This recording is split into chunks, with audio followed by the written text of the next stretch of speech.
জনশ্রুতি অনুযায়ী নীলগিরি রাজবংশের কোনো এক রাজা, মতান্তরে রাজা কৃষ্ণচন্দ্র মর্দ্যরাজ, শিকার করতে করতে এই জায়গাটির সন্ধান পান। আমরা চলেছি এখন উড়িষ্যার বালেশ্বর জেলার এক অদ্ভুত সুন্দর প্রাকৃতিক এবং আধ্যাত্মিক জায়গায়। নীলগিরি পাহাড়ের ঘন সবুজে ঘেরা এই জায়গাটি হলো পঞ্চলিঙ্গেশ্বর। রাস্তার দুই ধারে এরকমই বিভিন্ন দোকানপাট। এখান থেকে 311টি সিঁড়ি পেরিয়ে উঠতে হবে মন্দিরের দিকে। 5 টাকা করে টিকিট। ওয়াসিম, সিঁড়ি গোনা শুরু করো। সিঁড়িতে উঠে ক্লান্ত হয়ে গেলে এটা একটা হল্ট নেওয়ার জায়গা।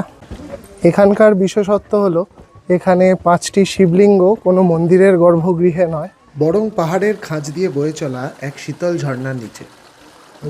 জনশ্রুতি অনুযায়ী মাতা সীতা যখন বনবাসে ছিলেন, তিনি এই 5টি শিবলিঙ্গ প্রতিষ্ঠা করে মহাদেবের আরাধনা চালু করেন ত্রেতা যুগে। আবার অনেকে বলেন নীলগিরির মহারাজ স্বপ্নাদেশে এই 5টি শিবলিঙ্গের সন্ধান পান।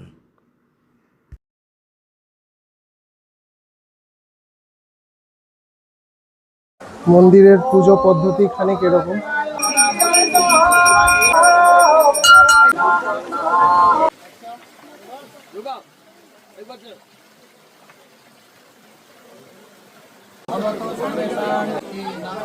আমার নাম সৌরজিৎ চৌধুরী। চৌধুরী, কাশ্যপ গোত্র।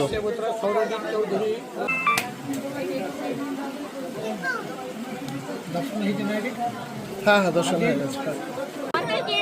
হিনাদের তাণ্ডব এখানে বেশ ভালোই চলে শিবের সাথেই।